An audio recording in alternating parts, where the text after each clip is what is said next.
பூரி சப்பாத்திக்கு சூப்பரான side dish chana gravy ஈஸியாக பண்ணலாமா? அதுக்கு ஒரு குக்கரில் நைட்டே ஊற வச்ச கொண்டக்கடலை, தண்ணி, உப்பு, மஞ்சத்தூள் ஆட் பண்ணி ஒரு 6 விசில் விட்டு எடுத்துக்கோங்க. ஒரு பேனில் கொஞ்சமாக எண்ணெய், 2 வெங்காயம் போட்டு நல்லா வதக்கிக்கலாம்.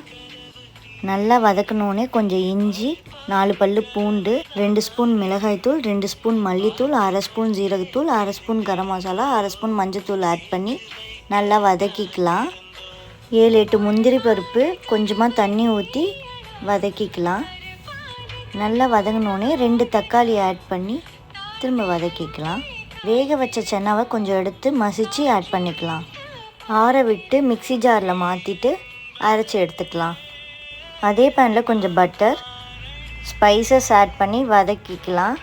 1/2 ஸ்பூன் ஜீரகம், 1/2 ஸ்பூன் சோம்பு, 2 பச்சை மிளகாய், அரைச்ச கிரேவி, தேவையான அளவுக்கு உப்பு ஆட் பண்ணி வேக வச்ச கொண்டக்கடலையும் ஆட் பண்ணிக்கலாம்.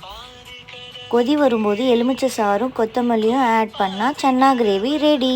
செஞ்சு சாப்பிட்டு பார்த்துட்டு எப்படி இருக்குன்னு சொல்லுங்கள்.